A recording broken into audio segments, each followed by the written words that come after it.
You are listening to episode number 93 of the Secondary Science Simplified podcast. Y'all, we have made it to the end of August and thus the end of our classroom management series. We have covered so much over the course of this month. I hope you have loved it. If you have, please reach out, DM me on Instagram at its.not.rocket.science, or, leave a review for the pod and let me know. I have loved talking about this topic with you guys. But before we wrap it up and we move on to our September theme, which is going to be all about different grading practices and all the things I have to say about that, I wanted to leave you with 5 super simple strategies that are incredibly effective. And I have personal experience using all 5 of these in my own secondary science classroom. And so I'm excited to tell you about them. Let's do this.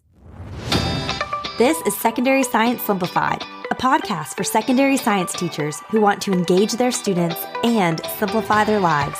I'm Rebecca Joyner from It's Not Rocket Science.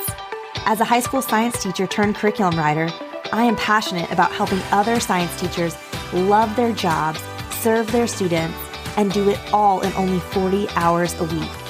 Are you ready to rock the time you spend in your classroom and actually have a life outside of it? You are in the right place, teacher friend. Let's get to today's episode.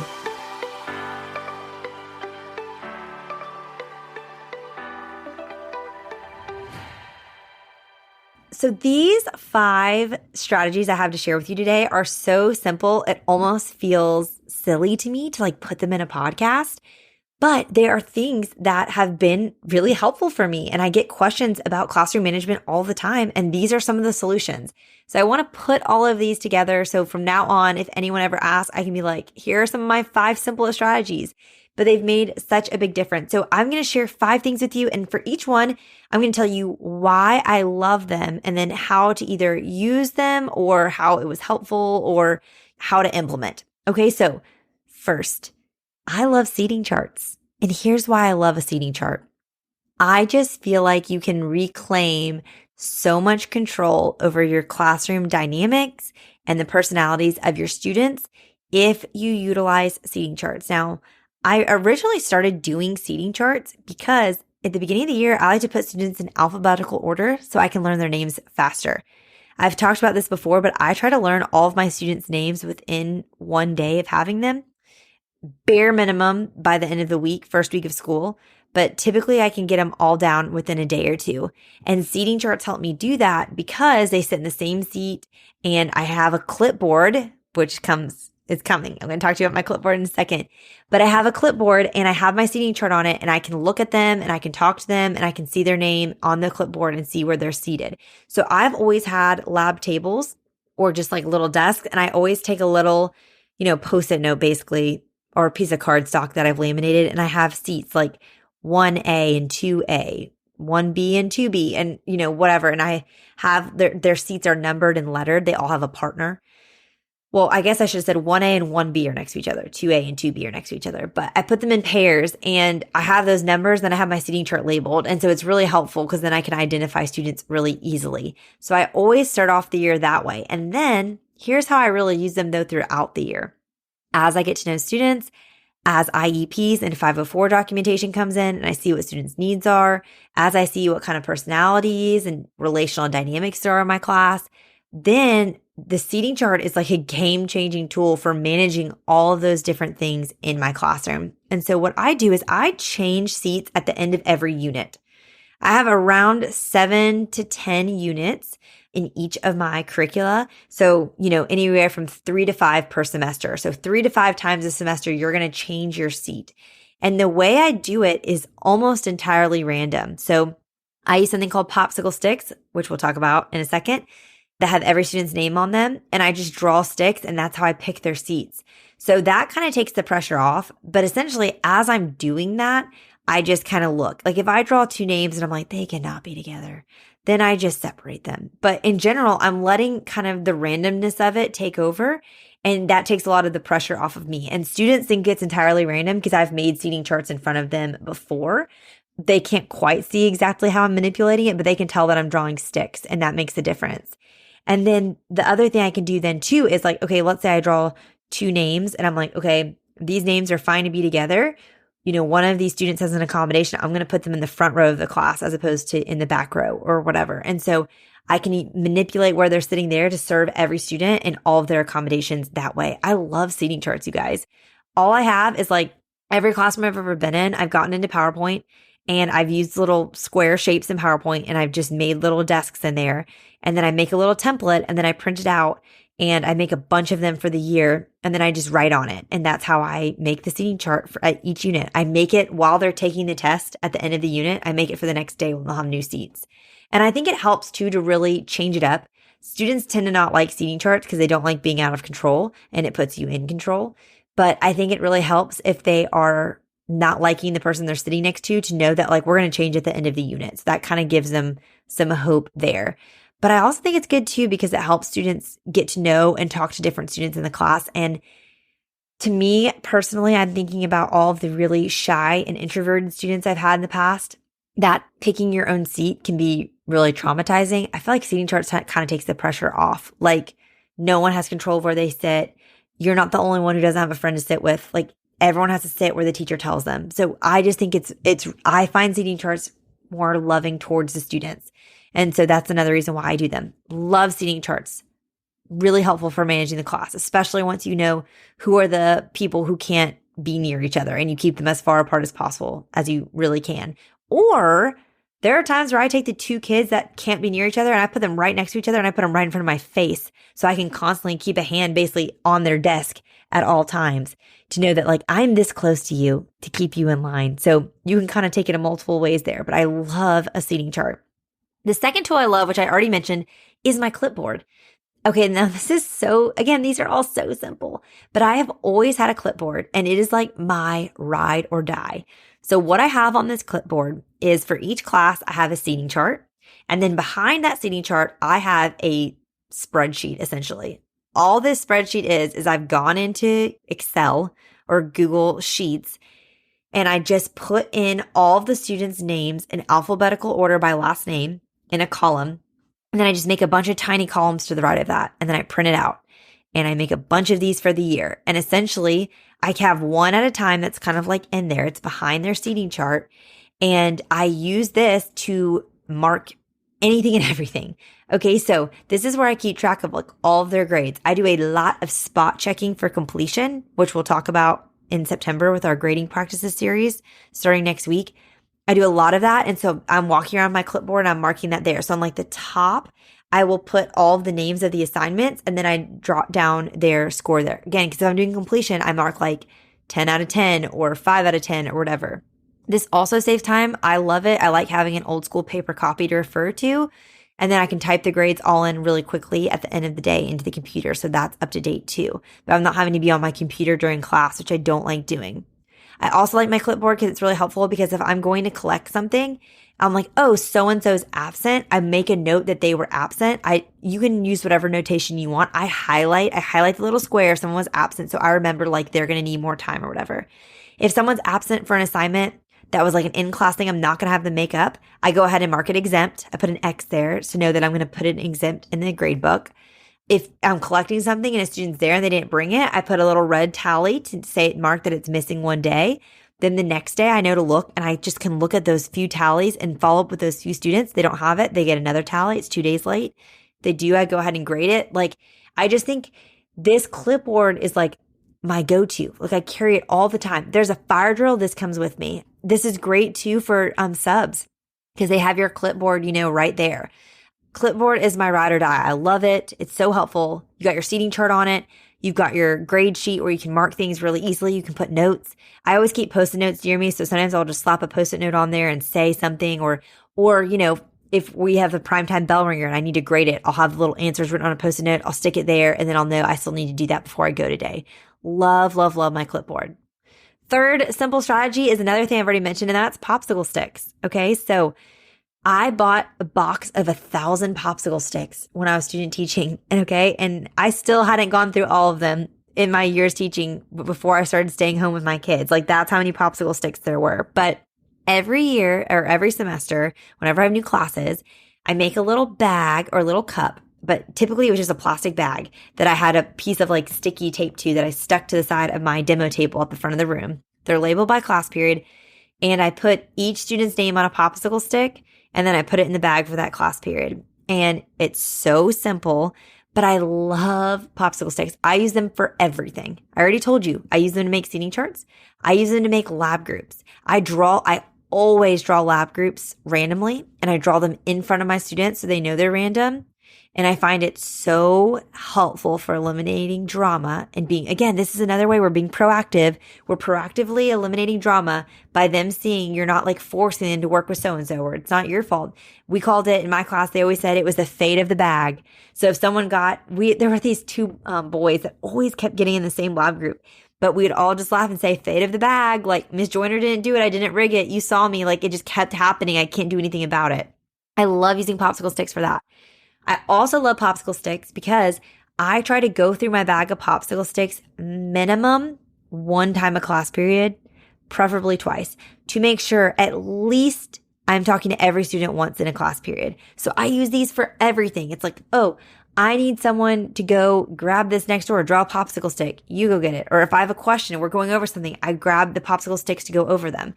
This also helps with that attitude problem when people are like, you're just picking on me, or you only called on me because you thought I wasn't paying attention or whatever. It's like, no, fate of the bag. I drew your name, popsicle stick, out of the bag. You know I'm going to call on you. You know that you can't skate by this whole class period without ever talking to me. Like, I'm going to draw your name. I find it so helpful. Again, it just eliminates a lot of drama by leaving some things up to chance. And I really like that. I know some teachers too have done like where they will like write the name in one color on one side, another color on the other. And then they try to they flip them over and they try to go through them twice that way. That to me was just a little too complicated. I just write their name on it and then I take it out of the bag or out of the cup. And then once I've gone through it once, I put them back in. And there has been once or twice where a student has tried to throw away their popsicle stick, but I always catch them because we're always making groups for something. And then they end up not being in a group. And it's like, okay, well, you threw away your popsicle stick, so I want to make you another one. And here's the one thing I did threaten when I've had this happen before. I say, if you try to come in here and take out your popsicle stick, I'm going to add a second popsicle stick for you. You're going to have 2 popsicle sticks. So I'm going to call on you twice as much.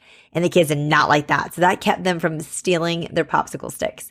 So I highly recommend popsicle sticks. I use it for so much. All right, my 4th simple strategy for you is going to take a little bit more explanation, but it's worth it.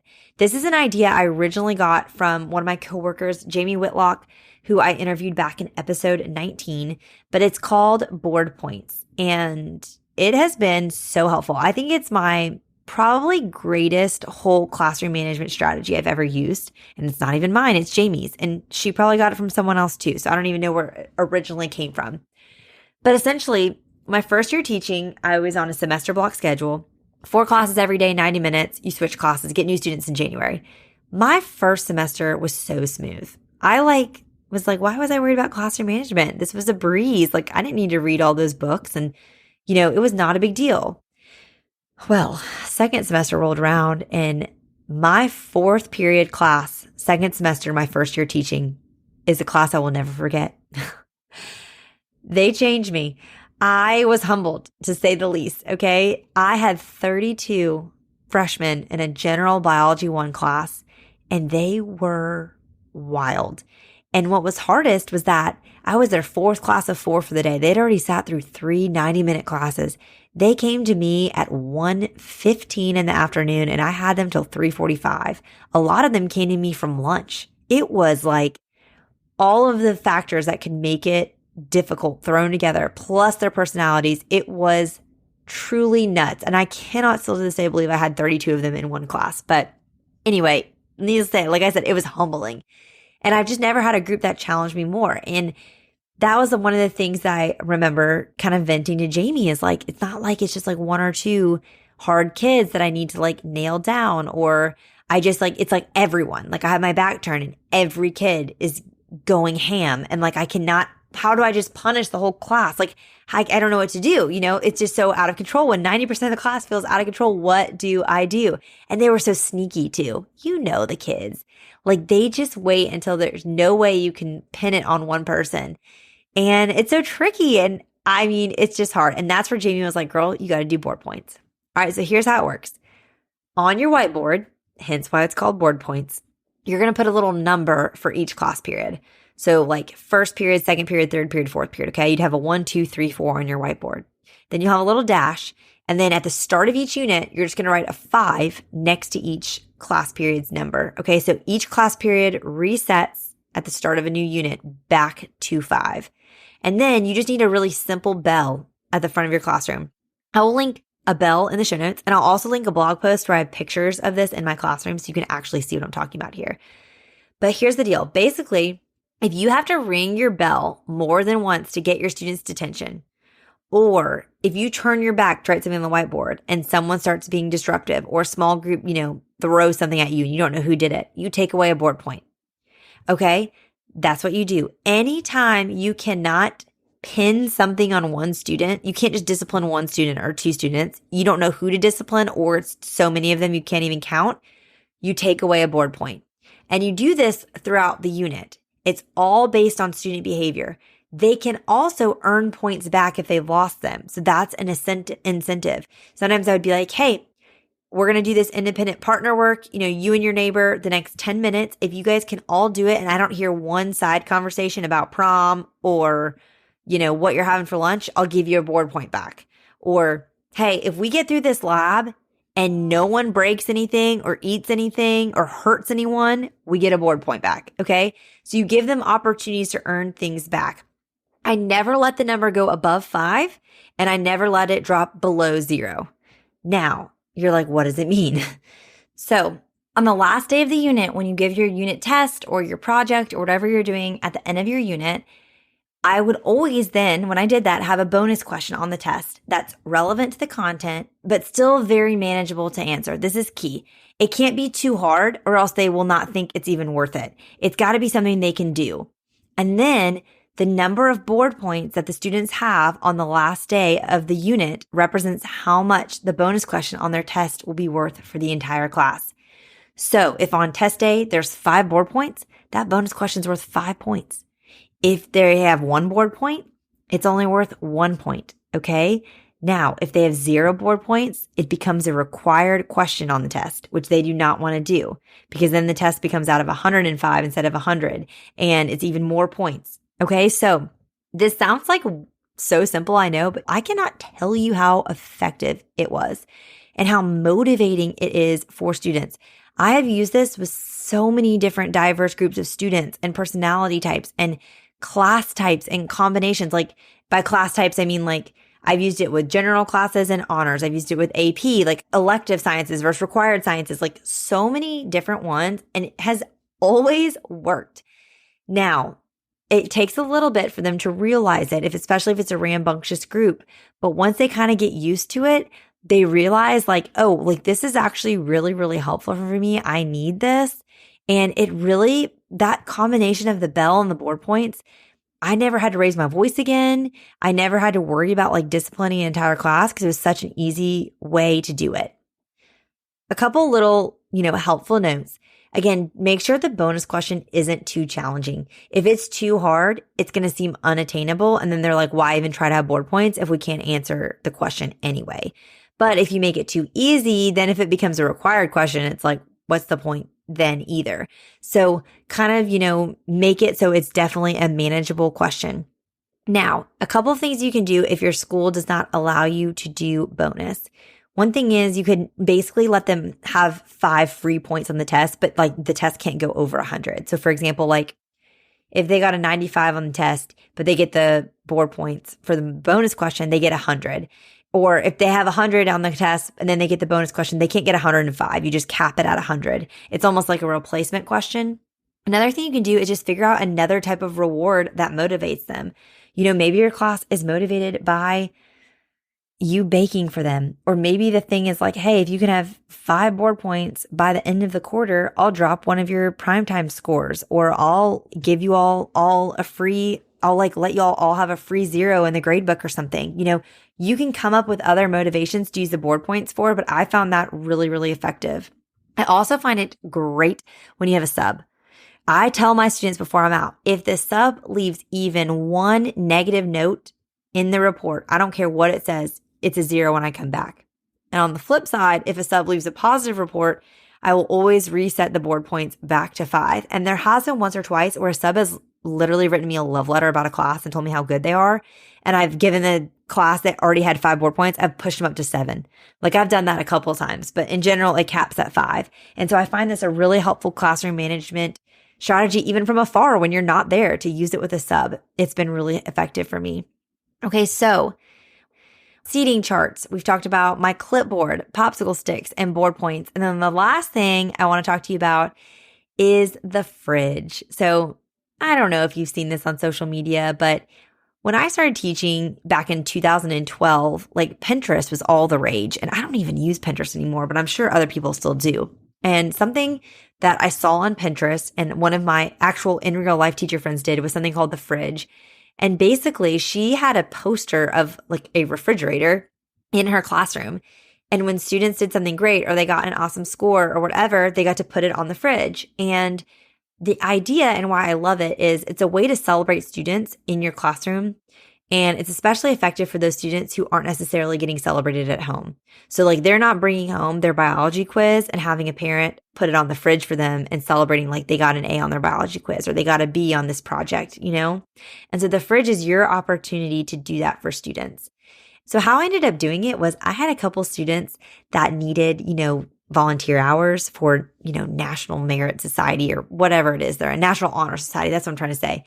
Something like that. Or maybe they just wanted, to rack up some volunteer hours for their college resumes. And I had them come in one summer while I was working in my classroom and I got permission from the school, but I let them paint a fridge on my wall, on my cinder block walls. It was so cute. I will find a picture of it and I'll post it on social media, but it was so cute. It was just a little gray and black fridge. It just looked like a fridge.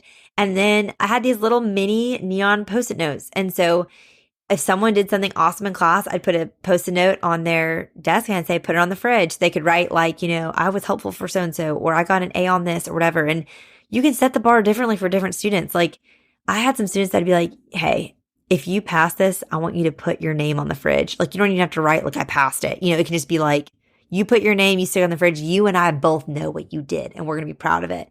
And it's so fun. By like the end of the year, it's just covered with Post-it notes and kids love walking by and seeing it. And it was just a really, really sweet way to celebrate students and do it really simply. And obviously, if you have like an actual refrigerator in your class, you could use that. But I think the painted one on the wall was just fun. And it was something really memorable for students. And I genuinely think there are some of those kids that are always going to remember that we did that. And that was a special memory in our class. So highly recommend the fridge. Okay, that's it. That's our classroom management series. Your action step this week is just to choose one of these to set up. So either set up some seating charts, go ahead and like make a little diagram in PowerPoint that you can use even if your school year hasn't started yet. Get yourself your clipboard and make your little spreadsheet you can use.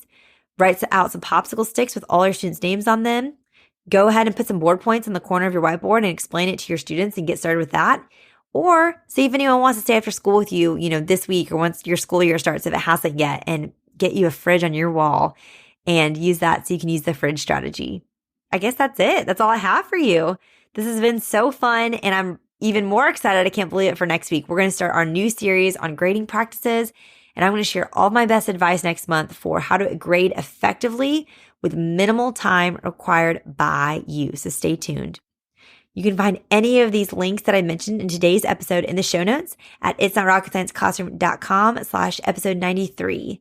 And if you enjoyed this classroom management series, I would love if you would take 1 second and leave a rating and a review for the pod before you go and let me know how much you enjoyed this series. It would mean so much to me. Can't wait to hear from you. All right, teacher friends, that wraps up today's episode. If you're looking for an easy way to start simplifying your life as a secondary science teacher, head to itsnotrocketscienceclassroom.com/challenge to grab your classroom reset challenge. And guess what? It's totally free. Thanks so much for tuning in, and I'll see you here next week. Until then, I'll be rooting for you, teacher friend.